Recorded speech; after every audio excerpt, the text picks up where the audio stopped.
Bismillahirrahmanirrahim. Alhamdulillahi rabbil alamin. Wassalatu wassalamu ala sayyidil anbiya wal mursalin wa ala alihi wa sahbihi ajma'in. Para habaib, para alim ulama yang kita hormati dan kita muliakan, ketua masyarakat, para pejabat pemerintah, hadirin hadirat yang dirahmati oleh Allah Subhanahu wa taala.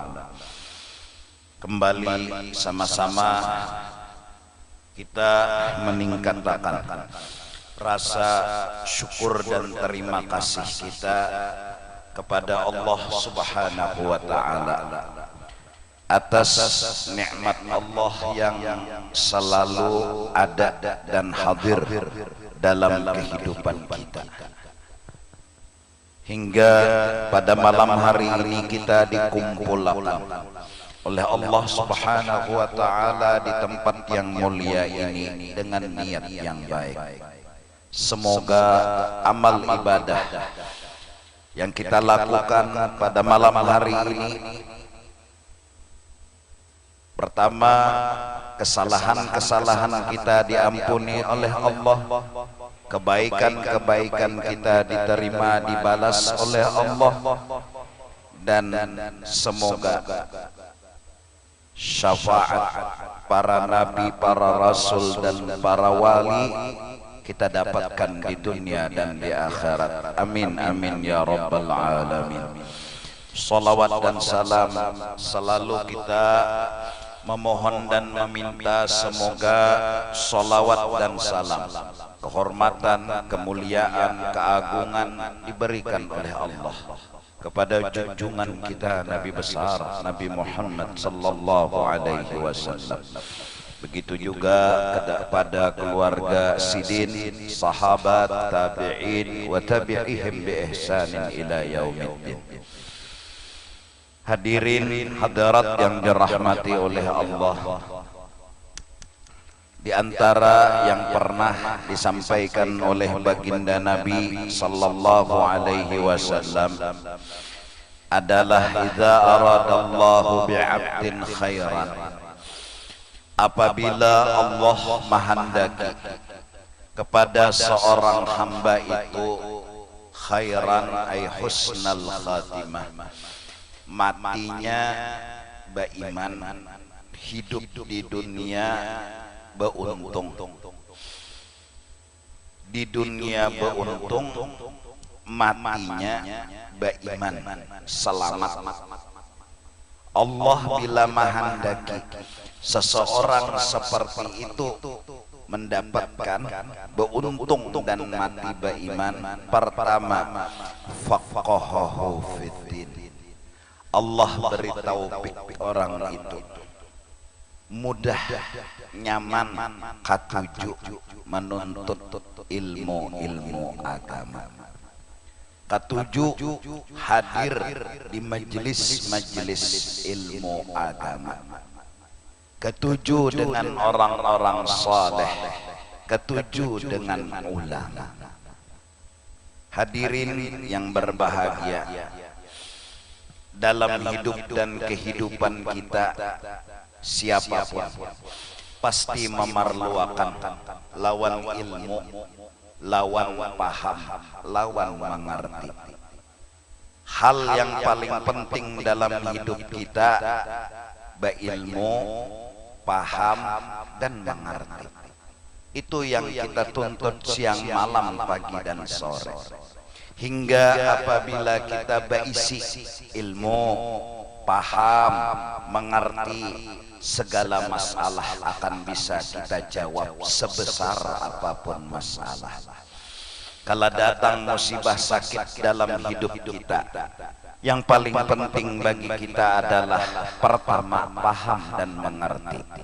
Maka jawaban sakit adalah paham, jawaban sakit adalah mengerti. Mengerti dan paham bahwa di dalam sakit pasti ada hikmat dan kebaikan yang terkandung. Apabila orang yang sakit memahami dan mengerti hal seperti itu, bagi dia sakit bukan masalah lagi. Kenapa? Karena ia sudah paham dan mengerti. Beda dengan orang yang belum punya ilmu, belum punya pemahaman, belum punya pengertian. Kalau sakit datang dalam hidupnya, sehat adalah jawaban yang dicarinya. Berusaha dan memaksakannya lawan Tuhan agar Allah memberi dia sehat. Bagi dia sehat adalah jawaban. Kenapa dia menginginkan sehat? Karena dia menganggap itu jawaban. Yang sebenarnya sehat bukan jawaban atas masalah sakit. Sebenarnya jawaban masalah sakit paham dan mengerti. Apabila sudah paham dan mengerti bahwa di dalamnya mengandung kebaikan dan hikmat, dia menerima dengan lapang dada. Dan garing bukan lagi masalah dalam hidupnya. Terus dia berobat bukan karena menginginkan sehat, dalam artian bukan karena sehat jawaban yang dicari dipaksakannya, tapi sebatas melaksanakan perintah Allah Subhanahu wa ta'ala. Kalaupun dia sudah berobat sehari, 2 hari, 3 hari, 4 hari, dia tidak keluh kesah menunggu datangnya sehat, karena sakit sudah terjawab oleh hatinya. Karena sakit dia sudah mengerti, dia sudah paham. Seminggu dia di rumah sakit, sebulan dia di rumah sakit, tidak pernah keluh kesah. Kenapa? Karena sehat bukan hal yang ditunggu, sakit sudah terjawab masalahnya dengan mengerti, dengan paham. Begitu juga kemiskinan manakala datang dalam hidup dan kehidupan. Becari sudah tumbang tumbalik, mulai dari berjualan apam sampai berjualan ayam. Menawarakan dengan tawaran, dengan senyum, dengan bahasa yang manis sampai diskon 50%. Tapi orang kadedanang hapun dan kadedanang menukarinya. Kadang-kadang bulik ayam dibawa, apam dibawa. Hendak dimakan tia rugi, kada dimakan tia lapar. Hidup dalam kemiskinan. Bagi orang yang berilmu, paham dan mengerti bahwa miskin adalah pasti mengandung kebaikan dan hikmat. Dia saat menerima kelaparan dan kemiskinan, dia telah mampu menjawab miskin tersebut. Dia telah mampu menjawab kelaparan tersebut. Dan menganggap bahwa lapar dan miskin bukan masalah lagi dalam hidupnya. Dia tidak menunggu kekayaan. Dia tidak menanti-nanti kekayaan. Kada mahadangi lawan sugih. Karena orang bahari berucap, gawian paling membosankan adalah menunggu. Mahadangi nang dihadangi kada sing cungulan. Bepadah hendak mengawini, hadangi, hadangi sekali nang datang undangan. Artinya tahadangi nang luput. Pokoknya mahadang itu pekerjaan nang membosankan. Orang yang paham dan mengerti, inya kada mahadangi sugih, inya sudah menjawab dengan paham dan mengertinya. Lapar dan miskin pasti mengandung kebaikan. Pasti, bukan lagi pasti ada kebaikan. Pasti ada hikmat. Dia pun menerima lapar, dia pun menerima miskin, tapi dia tetap berjuang dan berusaha hanya karena menjunjung perintah Allah Subhanahu wa ta'ala. Bukan karena menanti datangnya sugih, bukan karena memaksakan sugih itu harus hadir dalam hidupnya. Dia telah menemukan sebuah jawaban dengan ilmu dan pemahaman. Dari karena itu Sayyidina Ali pernah berkata, al-ilmu khairun minal mal. Sesungguhnya menjawab hidup yang paling bagus dan paling benar dengan ilmu dan pemahaman, bukan dengan harta dan kekayaan. Orang miskin bilanya menjawab mahadangi sugih, mahadangi itu aja sudah muyak, mahadangi itu aja muyak sudah. Datang juga berjualan payo, berujung banyak, sugih sambatannya nih. Hah? Sugih. Terjawabkah sudah masalah miskin? Belum tentu. Belum tentu. Amun orang itu hatinya rasa kurang aja, belum terjawab lagi sugih. Bisi duit sudah 750 triliun. Menyambat jua lagi kah? Tuh sikit menyambat aja. 750 triliun dah bisi duit, tapi rasa kurang. Sugih kan menjawab. Kenapa kesugihan kada berguna sebagai jawaban? Karena hatinya kosong dari pemahaman, hatinya kosong dari ilmu.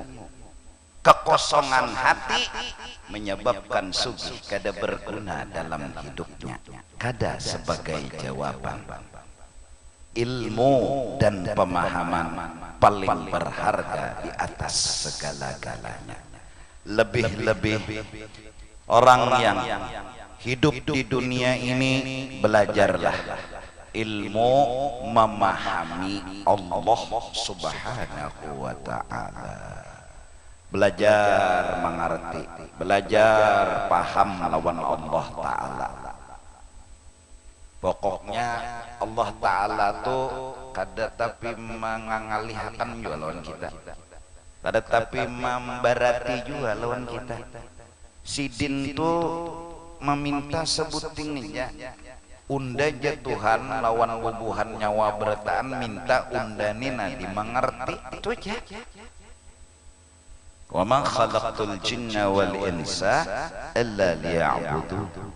Tidak kujadikan jin dan manusia melainkan hikmatnya mereka mengerti lawan aku, memahami lawan aku, bahwa aku tuh menjulungi nang nyaman, menjulungi nang bagus, menjulungi hikmat, menjulungi rahmat. Lalu pujilah aku, berzikirlah kepadaku, beribadat siang dan malam untuk membuktikan atas pengertian yang telah dimilikinya. Minta itu aja Tuhan. Pegawai tumbang tumbalik kada sing payuan, jangan tapi menggerunum beranai lawan menggerunum ada mau sugih juga. Belajar untuk mengerti sederhana. Wa sya'nul ilah al-uluhiyah wa la ya'lamuhu illa hu. Tuhan bila menggawi apa aja, semua yang digawi Tuhan itu pasti ada alasan. Dan kita sebagai hamba kada perlu tahu, kedusah tahu, cukup pasti ada alasan. Alasannya apa? Pasti baik. Apa bentuknya? Kadusah bore betakon. La yus'alu amma yaf'alu. Jangan bore betakon kenapa ada apa. Kenapa ya Tuhan menyugihakan orang itu unda kada terus betakon, pasti kita kada dibari duit bagus, inya dibari sugih bagus, kita dibari garing bagus, inya dibari sehat bagus, bagus terus. Pokoknya la yus'alu amma yaf'alu. Jangan ditanya apa alasan. Bila kada betakon berarti ngerti. Supaya mengerti, yakini bahwa Tuhan punya alasan, alasannya pasti baik. Pranaya kedusan banyak takon.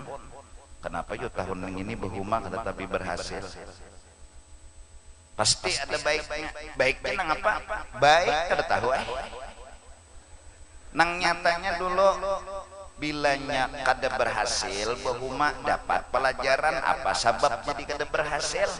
Nah, apa nang kedua pulang hikmatnya kada berhasil misalnya nih bahwa kita setahun kada ditakuni Tuhan ya kelak amun berhasil di mana bulihi dana bahuma ya Tuhan kamana nyo menggunakan benih ya Tuhan ini kada berhasil nah setahun kada ditakuni di mana bulihi bahuma ya Tuhan kada berhasil Tuhan itu naranai itu nyata hikmatnya dulu nang rahasianya tah karena harta itu pertanyaannya melebihi pada nang lain mudah ditanya kemana menggunakan ilmu ditanya mengamalkan gak ada sudah nah ada harta nih dari mana nyawa dapat kemana nyawa menggunakan nang pertanyaan dua butingnya nang kita harga siang malam lucu juga ini ujiannya kita barat pada nang lainnya mun masa anum ditakuni kemana nyawa masa anum menggunakan ke diskotek Tuhan yang sudah ilmu sudah kama amalkan balum amunnya harta di mana boleh di mana munjun di kolam urang kaiwak nih encuntan duit masjid ya betul kemana pulang menggunakan nah mengambil duit masjid bawa main duit dua kali salah sebuting salah aja neraka apalagi dua kali salah jadi karak neraka lagi sudah mari kita coba untuk faqahahu fiddin belajar mengerti Tuhan belajar memahami Tuhan karena para mati ini jangan tapi bahwalon Tuhan jangan banyak bore betakun kenapa Tuhan belum anak lalakian berataan 12 ikung dah Tuhan lalakian seberataan babila pian memberi bebinian totonya betianan pulang bini berdoa pulang ya Allah mudahan bebinian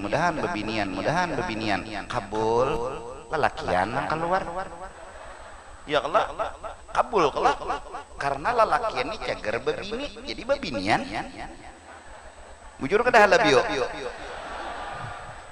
minta doa bebinian bang jadi diberi Tuhan lalakian karena lalakian cager kawin bila sudah kawin kurang tuh apa ngarannya bebinian bilanya betianan cager baranakan coba pintar-pintar bepandir lawan Tuhan tuh nah artinya coba belajar mengerti belajar paham nang nyata dulu munnya 12 tambah sikung 13 lalakian seberataan jaka main bola nah labihan sikung malah 2 ikung labihan lah jadi kada betah uyuh atau ulah 11 grup main bola sikung wasit sikung donator pas lengkap batu kalah taros pokoknya pasti ada baiknya nanyatakan segan menggaduh abahnya kagaring segadang menggaduh pokoknya baik terus ada nang sikong bebinian terkesian sampai 12 ikung bebinian ya anak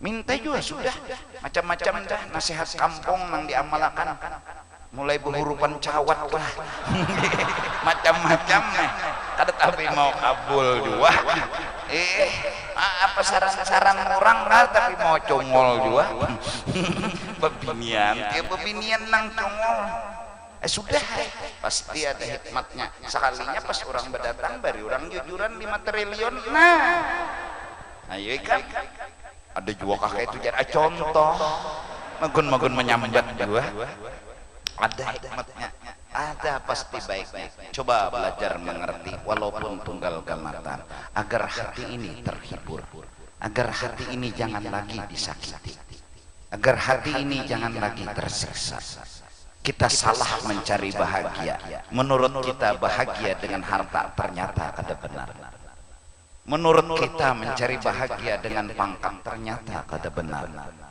bahagia hanya satu bila paham dan mengerti kalau sudah paham mengerti maka disebutlah kata ulama Allah berikan surga di dalam dunia dan surga di dalam dunia itu sungguh sangat nikmat sangat nyaman, sangat lezat. Apa surga di dunia? Jannatul ma'rifah, surga paham lawan mengerti. Bila paham mengerti ranai, bilanya ranai mau tuh teguring. Mun masih gerunum ya tak ini mengaruhnya gerunum maranyau kada lawas panas to awak. Esok harinya naik aja lagi darah dah tiwas gerunum. Satu orang beruntung faqahahu fiddin, orang itu mau suka katuju menuntut ilmu. Karena apa? Ya karena perlu, melebihi dari perlu dengan harta, melebihi dari perlu lawan pangkat. Bahkan boleh berkata inya undanya biar kada bepangkat kada baharta, asal paham itu sugih sudah unda. Asal paham ranai hati unda, tenang jiwa unda. Unda kada makan tapi unda paham tar bapaknya. Unda paham. Pasti ada hikmatnya, pasti ada baiknya. Kenapa? Ya iya paham. Nya orang paham nih nyaman juga. Nang kada paham nih nang rancak menggerunum. Nya bungol panglah. Bungol nih ngalih mana manggaduh bungol nih nak. Menambal ban aja. Mbah dikompol oleh tukang tambal ban, diputarnya di banyu, buburinik cocok nyalon bilah korek kape lolebem mamanya nya bungol. Unda kesini anak menambal bungolai ya. Nyawa tuh mau menambah lubang. Tuh cocok ngeputarnya. 5 biji burinik 5 biji bilah korek kape. Unda nih anak menambal bungolai kesini. Kadang nang cagar meluasi luang anoban nya bungol. Untung tukang tambal ban kada maanggap. Jakanya manggap, nah tambal serongan naik bungol aja. Nah, tahu tuh. Jangan tapi bore, jangan tapi menggerunum. Kalau pina menampayakan kebungulan, baik beranai. Mun urang bungol tuh beranai kada tahu bungolnya. Padahal bungol tapi teranai. Ya. Kada tahu pada bungol. Ini sudah bungol menggerunum. Kenapa jadi benda dicocok kayak itu jarang makinnya ketahuan pada bungol. Mulai di Madinah berpakaian ihram, orang tahuan sudah sebertaan singgah dulu di Bir Ali sagan berniat umrah nya bungol. Bapak singgah di sini ya. Nukar sandal lawan pendeng gajar. Udah di Madinah sudah sok betul tukar jangan bungol. Cakap berana itu kata tahu orang pada bungol. Udah di bis saja bagan aja. Nah, jadi mongol orang berniat yang mulai di sini berniat apa jangan mongol mengaras pulang. Inya mongol mengaras pulang. Nah jadi mudah-mudahan ilmu nang kita kaji itu ilmu kayak mengaji hadis. Hadis itu ada kitabnya sahih. Kenapa hadis itu jadi sahih? Anwa'an dari si anu sampai kepada Rasulullah. Artinya mencari ilmu itu berguru. Gurunya tadi mendapat dari gurunya. Gurunya itu pulang mendapat dari gurunya. Gurunya itu dapat dari gurunya. Sampai ilmu tadi kepada Sayyidina wa Habibina Muhammad. Oleh karena itu ulama hadis memperjuangkan hadisnya Nabi. Gimana cara mereka memperjuangkan? Dengan sanad dan perawi itu. Si anu ini dapat dari si anu ini dapat dari si anu. Ya kan? Lalu hadis itu sahih, hadis itu hasan, semua karena perawi. Nah oleh karena itu menuntut ilmu jangan nukar buku di pasar. Ambil baca seronganan, pian belajar lawan siapa? jadi paget sanatnya ke Rasulullah. Nah lalu akhirnya ilmu nang di kapal lapian ini mun kadodoib luput karena perawinya yang gak dapat.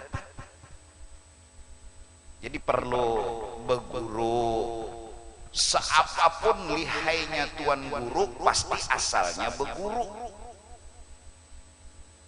Apalagi coba ilmu tajwid beguru, tanya dulu gurunya tuh belajar lawan siapa, ada pulang gurunya tuh belajar lawan siapa, lawan gurunya pulang sampai ke atas. Ya Allah, ini ikhfa, ini ijhar, ini idgham. Kawalap yang menyambat ikhfa mun memaham seronganan kada kawa pasti melihat muntung peguruan. Ya Allah, ada kawanan memaham seronganan. Rasa aja nun mati bertemu fa, nunnya ada, fa-nya ada. Ya. Rasa ini seronganan memaham. Nukar buku di pasar memaham seronganan kada kawa. Mun harus dulu beguru. Nah, guru ini pulang beguru sampai sekarang ilmu tajwid kada berubah. Karena guru ke guru sampai sekarang itu pembacaan ikhfa, ijhar, padahal kada ada hadisnya. Adalah hadis ikhfa, adalah hadis ijhar. Nun mati bertemu pak ikhfa ujar Nabi. Dedah. Ayo cariin nang hafal hadis. Hadis ikhfa, hadis ijhar. Cuma ada malam yujawwidil Quran fahuwa athim. Siapa membaca Quran kada bertajwid maka berdosa, dilaknat oleh sebiji-sebiji huruf. Itu aja. Terus hadis tentang ikhfa ulama. Alhamdulillah sampai sekarang kada ada perubahan. Ikhfa kayak itu bang bunyinya, ijhar kayak itu. Nah, paling manusia aja lagi nang berbeda-beda, ada nang bisa nyambat R, ada nang kada, itu aja lagi. Allahu Akbar, Allahu Akbar. Nah itu sebutnya itu biar aja tuh hak ijazah sudah. Cuma ratu itu bang. Ada nang sikang Allahu Akbar, Allahu Akbar, bujurnya. Ada nang sikang Allahu Akbar, Allahu Akbar. Jadi maaflah bukan apa-apa. Mun ada lagi nang tabagus rok nang itu nang disuruh ajan. Jangan neng ini. Ya Allah, jam 11 berdiri sudah di muka imaman nah, supaya orang jangan menyerobot. Padahal bacaan seorang Allahu Akbar, Allahu Akbar, Allahu Akbar, Allahu Akbar. Jadi jarang tukang sahut kayak apa nih, maka Nabi menyuruh jawablah seperti apa yang diucapkan oleh muadzin. Lalu bungul bertahan, lalu aja tukang jawab lalu Allahu Akbar juga sama nyemau itu. Nah tabagus pun ada kada ada lagi ya sudah kada salah bang bubuhan Allahu Akbar ini nah jadi ajan kada salah ada. Nah amun jadi imam masih ada yang lain, nah tolong nang bagus nang jadi imam. Ini kata Allahu Akbar jadi imam, yang di belakang Allahu Akbar kada sah. Ummi kada sah jadi imam selama nang bubuhan huruf ro masih ada. Bulihai nang ini jadi imam asal makmumnya bergetaan. Ayo ja. Imamnya Allahu Akbar, soalnya nang makmum Allahu Akbar juga sudah sama-sama kata Bapak. Ayo sah. Itu hukum yang bicara.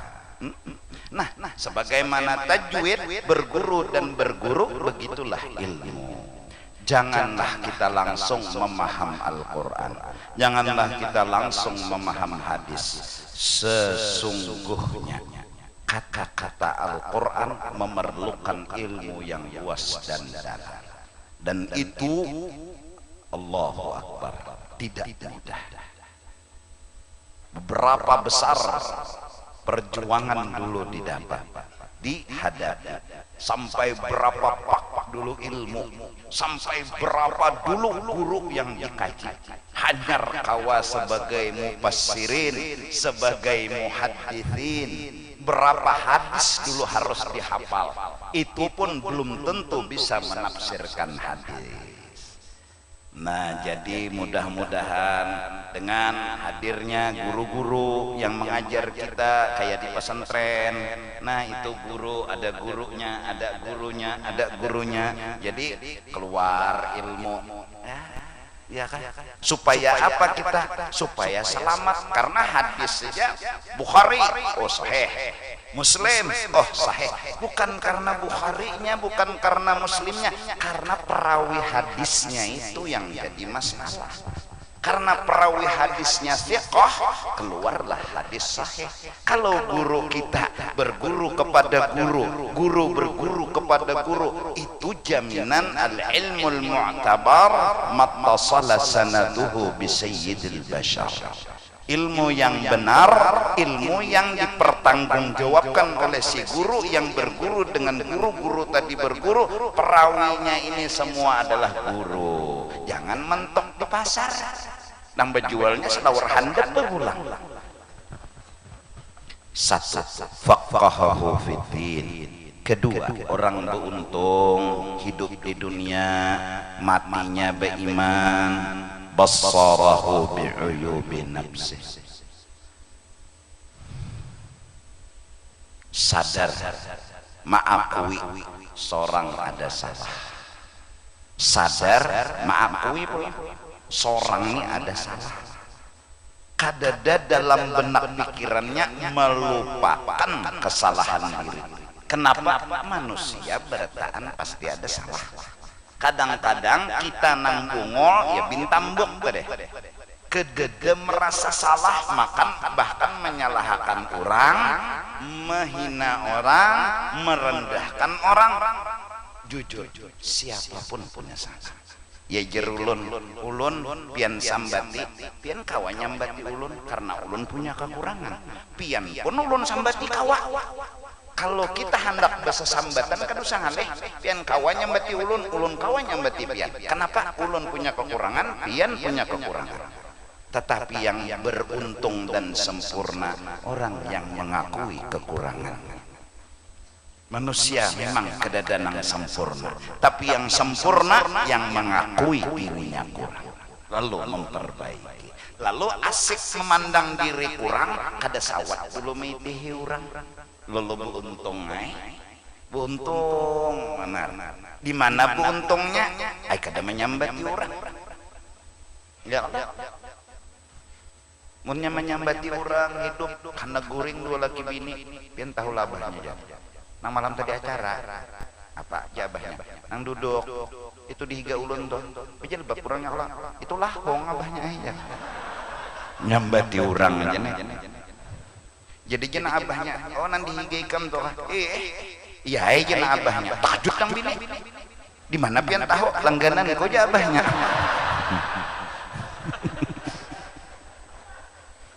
aduh bersesambatan anak guring memang disambati orang. Kada kawa kita. Kalau kita hendak menyambati orang gampang. Tapi orang yang bijak mengerti kekurangan orang. Nanang mengerti kekurangan orang inilah orang yang beruntung dunia dan akhirat. Nah, sebelum dia membicarakan orang, dia terlebih dahulu membicarakan dirinya sendiri. Sampai tersebut di dalam kitab sebuah akhlak agung mulia orang soleh, apabila orang jahat kepada kita itu hukuman atas kejahatan dan kesalahan kita. Kucing mengikut batis kita, bukan kucing itu salah dengan kita, kita yang salah dengan Allah hingga kucing digarakakan mengikutakan batis kita. Lalu mereka melihat Allah telah menghukum, hukumannya apa? Diikutakan muntung kucing ke batis kita. Lalu mereka berucap astagfirullah. Kada pernah menyalahkan kucing, yang mereka salahkan diri mereka sendiri. anak nakal, mereka kadang memusatkan pikiran, menyalahkan kesalahan anak. Mereka berkeyakinan ini salahku dengan Allah, hingga Allah menghukum anakku kada maasi lawan aku karena aku yang kada maasi lawan Allah. Begitu mulia akhlak orang saleh. Karena mereka punya keyakinan seapapun kesalahan kita akan dihukum oleh Allah, dan hukuman itu kadang-kadang sama. Kalau kita kada maasi lawan Allah, kita nyuruh anak inya kada maasi juga. Lalu jalan keluarnya istighfar, minta ampun kepada Allah. Hadis yang sederhana berkata, barang siapa tugul ma'amalakan, menyalahkan diri sendiri, tidak harus langsung menyalahkan orang lain. Man lazima al istighfar, kadang menyalahkan orang lain, melazimi menyalahkan diri sendiri, lalu meminta ampun dan terus meminta ampun, akan Allah berikan jalan yang sempit jadi terbuka, yang khusus akan terhurai, rezeki datang tiada terkira. Cuma laziman istighfar kita kada tugul, kadang-kadang mengaku salah, kita malah mengaku bujur dan menyalahkan orang. Unda sudah tuh madehi nyawa nakai, nyawa neng ini dasar hantu tampunau, abutnya mudahan mati jadi hantu 7 turunan. Kabul, siapa nang berdahulu didapatinya? Abahnya juga. Itu kadang-kadang emosi kita. Secara johir, jujur, kita sudah memadahi. Secara johir kita sudah ma'arahkan. Lalu inya kada maasi. Lalu ketika inya kada maasi, bermamai pulang kita. Kayak apa lagi ngawani? Nah kayak unda nih sudah sayang lawan nyawa-nyawa nih dasar hantu. Tak kada tapi pintar. Bungol nih. Pagat lazimah. Putus lazimah. Harusnya kita sadar, ini kesalahanku dengan Allah. Ini kesalahanku dengan Allah, hingga Allah membalaskan dengan kada maasinya anakku. Terus begitu dan meminta ampun kepada Allah, dan terus memintakan ampun sambil menasihati pegamat. Ja'alallahu lahu min kulli dhiqin, akan Allah berikan jalan yang sempit, ada jalan keluarnya. Kenapa? Man lazima al istighfar. Itu kekarahan kita, itu kekurangan kita. Kita mudah menyalahkan orang, tapi kada pernah melihat kesalahan kita sendiri. Orang beruntung, orang yang menyalahkan dirinya dan datang meminta ampun kepada Allah Subhanahu wa ta'ala. Terakhir, wazahadahu fid dunya. Orang beruntung dunia dan akhirat, orang yang selalu merasa cukup dan labihan, diberi rezeki oleh Allah, hingga kita terpikir lagi untuk mencari tambahan. Cukup, labihan Tuhan. Makasih Tuhan. Kalimat paling indah yang keluar dari mulutnya, makasih ya Allah. Makasih ya Allah. Dia tidak lagi mencari sesuatu. Kenapa tidak mencari? Cukup. Orang yang mengejar dunia, orang yang telah kemasukan virus rasa kurang. Selama rasa kurang itu muncul di dalam hati, dia terus kejar dunia. Kenapa? Rasa kurang yang mendorongnya untuk menyasar dunia. Akhirnya rasa kurang itu bila tetap hadir, dia terus mengejar hingga sampai ajal datang menjemput, baru dia sadar bahwa sebenarnya dia salah cara. Bukan mengejar jawabannya, karena semakin dikejar rasa kurang yang menghalangi terwujudnya cita-cita. Namun sesuatu yang dikejar akan didapat bila dengan cara cukup dan labihan ya Allah, maka yang dikejar akan didapat. Kita salah, rasa kurang muncul, akhirnya kurang terus. Ya Allah, duit sudah 750 triliun, ya kurang aja lagi ya Allah. Cukup tuh habis saya sudah. Malam ini nang kada dapat nasi, makasih ya Allah. Sudah, jangan tapi makasih ya Allah. Kenapa? Alhamdulillah Alhamdulillah, alhamdulillah kawa hadir, kawa berkumpul menghadiri acara haul orang soleh, biar kada dapat makanan, yang penting dapat syafaat. Nah, makasih ya Allah, makasih ya Allah. Ini nang kebetulan kada dapat nasi. Jadi makasih terus. Kalau muncul rasa kurang, terjadilah persaingan. Kalau muncul rasa kurang, terjadilah sikut menyikut, bahkan kepada diri sanak sendiri. Apa yang bikin persekutan, perkelahian, bahkan macam-macam segalanya yang kada di luar logika, lalu satu virus yang dimasukkan oleh dunia ke dalam benak, hati dan pikiran, rasa kurang. Lawan ning sanak petimpasan, cebuting virus jadi masukannya.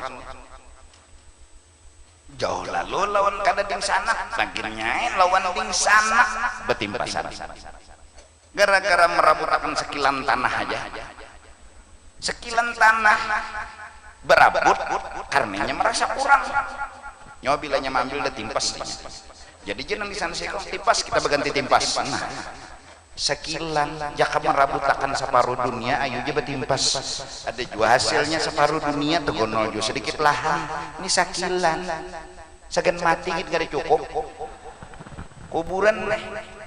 Tapi itulah, nah mudah-mudahan zahadahu fid dunya, orang beruntung orang yang merasa cukup. Silahkan berkeinginan, tapi lihat kemampuan. Bisi duit 25.000 hanya berkehendak, jangan berkehendak dulu duitnya belum ada lagi. Selawi ribu hanya berkehendak, hendak apa? Kada mau sakit hati. Jadi nukar rokok sebilah, lawi ribu sebilah berapa? Misalnya 3.000, selawi potong 3, 22. Baras setengah liter. Rokok tuh dinyalai, diisap 3 kali pajahi buat dam kentong. Bisa-bisa mencukup-cukup ya kan? Pokoknya bila dijulungi Tuhan, dijamu Tuhan, menjulungi Tuhan, makasih. Jangan sampai masuk ke pikiran dan ke hati kita kurang ya Allah, lalu kejar dan kejar. Alhaakumut takatsur hatta zurtumul maqabir. Telah melalaikan, hilang kesadaran, haga terus sampai kada sadar, haga terus jaka begana tuh dapat haga terus hatta zurtum al maqabir hatta muttum wa dufintum, sampai nyawa mati imbah dipatak ke kubur hanya saja. Nah, mudah-mudahan pejabat, masyarakat, alim ulama, kita semua jangan sampai dunia membuat kita kada bersyukur. Sesungguhnya kehadiran dunia adalah jembatan buat kita bersyukur kepada Allah. Jangan lihat kecil dan besarnya. Orang pergi umrah, kemudian dia datang memberi kita hadiah kecil, sederhana, hanya 1 siwak. Terima. Jangan lihat siwaknya, lihat perjuangannya, lihat pengorbanannya ke Mekah kasihan. Berapa hari di Madinah, berapa hari di Mekah, kemudian membawa ke Banjar, lalu membawakan siwak kepada kita. Guru, ini nah ulun keganangan yang luntuk karakan pian siwak. Jangan lihat sebiji nasinya, lihat perjuangan dan pengorbanan yang telah Allah berikan. Berapa tentara yang dikirim Allah, petani dibukakan hati untuk bertanam, kemudian petani menunggu hasil panen dengan sabar dan berdoa. Terus setelah dipanen, terus dikatam. Katam itu ada besi. Berapa tentara Allah turunkan ke gunung mencari besi, kemudian diolah jadi kataman. Terus lagi, terus berapa tentara Allah. Jangan lihat sebiji nasi, lihat perhatian Allah, lihat kasih sayang Allah. Jangan lihat sebiji siwak, tapi lihat betapa orang perhatian kepada kita. Ciumlah sebiji siwak seakan-akan mencium dan menghargai kasih sayang orang. Ambil sebiji nasi yang keluar dari piring, kita harus hargai sebiji nasi karena betapa perhatian, betapa kasih sayang Allah terkumpul banyak di dalam situ.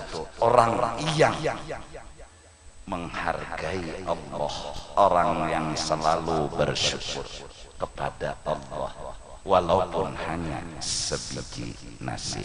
Kita telah dilupakan oleh dunia yang menyihir kita. Sebiji nasi kita anggap tidak berharga. Satu siwak sudah tidak ada nilainya. Sungguh jahat hati ini, telah tertutup, telah terdinding dengan melihat betapa perhatian Allah besar dan agung. Tertutupnya ke sana, terdindingnya memandang itu, hingga manakala pemberian Allah yang memang zahirnya kecil, kita tidak pandai menyukurinya. Kalimat terima kasih dari sebiji nasi itu pun belum mencukupi akan kasih sayang Allah dari sebiji nasi itu. Syukurilah apa yang ada agar kita selamat dan beruntung hidup dunia dan akhirat. Sebagai penutup daripada penutup, kita orang nakal, kita banyak dosa. Mungkin sembahyang wajib itu pun belum tentu sesuai dengan permintaan Allah. Kenapa sembahyang kita mahayabang? Walaupun 4 rakaat zuhur, tapi hati kita kemana? Walaupun 4 rakaat zuhur, belum tentu yang diperintah Allah sesuai dengan apa yang dikehendaki oleh Allah. Apa jalan keluar paling sederhana agar kita selamat dunia dan akhirat? Satu, jangan hilangkan cinta kita kepada orang saleh. Jangan hilangkan cinta kita kepada orang saleh. Karena dengan berkat cinta kepada orang saleh, anjing yang najis mughalladhah Allah masukkan ke dalam surga, karena dia menemani ashabul kahfi di dalam gua. Burung masuk surga. Kibas Nabi Ismail masuk surga. Semua hanya karena satu, cinta dengan orang saleh. Orang saleh itu siapa? Orang yang punya akhlak, orang yang punya budi pekerti. Siapapun yang punya akhlak kepada Allah, punya akhlak kepada manusia, itulah orang saleh. Laisa bikasrati shalah wala bikasrati siyam. Bukan karena rajin sembahyang sunat, bukan karena rajin puasa sunat, tapi sama Allah dia berakhlak. Kada pernah menggurunung, kada pernah menakuni, kada pernah mempelampangi Allah. Selalu belajar mengerti, memahami, memuji, menyanjung, kagum dengan Allah. Walaupun Allah berikan bala dan musibah, dia tetap kagum, memuji, menyanjung, membesarkan Allah. Sama makhluk dia punya kasih sayang, mendoakan, selalu menghargai, selalu menghormati, selalu menutupi aib orang. Seperti manakib tadi yang kita simpulkan, kelebihan almarhum bukan karena ilmu, kelebihan almarhum bukan karena amal, kelebihan almarhum bukan karena ibadat, tapi tertulis dalam manakib tadi, semua karena akhlak, semua karena akhlak. Akhlak agung yang beliau miliki, dengan musuh tak pernah membalas, dengan orang yang menghina tak mendoakan apa-apa. Akhlak inilah yang menjadi atributnya orang saleh. Bukan bolang, bukan gamis, bukan sorban, tapi akhlak orangnya saleh. Akhlak itulah atribut khas yang dimiliki oleh orang saleh. Semoga kita jangan dicabut cinta kita kepada orang-orang saleh, dan secara jujur, siapa yang kada ketuju dengan orang yang akhlaknya mulia? Siapa yang kada ketuju dengan orang yang akhlaknya agung? Siapa? Muha kada jadi ukuran, kulit warnanya kada jadi ukuran. Kalau kita bergaul dia punya akhlak yang bagus, kita pasti tumbuh cinta dan ketuju dengan akhlak-akhlak orang yang seperti itu. Minta ampun pertama kepada Yahanda Guru Panglima atas ucapan-ucapan ulun yang sebenarnya kada pantas dengan di hadapan dan dihadiri sidin. Minta ampun, minta ridha pada adabnya ulun, dan minta ampun kepada jamaah atas kekurangan-kekurangan yang mungkin ada dalam ucapan ulun yang kada nyaman atau menyakiti bubuhan pian. Semoga kita semua berkah, ketujuh dengan orang saleh, ketujuh dengan Rasulullah, ketujuh dengan orang wari, ketujuh dengan orang-orang yang berakhlak mulia. Mudah-mudahan ketujuh kita ini membuat kita terkumpul dengan mereka di dalam surga. Kalau kita membawa amal tak kita miliki, kalau kita membawa kelebihan tak kita pegang, tapi insya Allah dengan cinta yang walaupun hanya sekecil debu akan membuat kita masuk surga, mendapat nikmat seluas dunia dan akhirat. Amin amin ya rabbal alamin.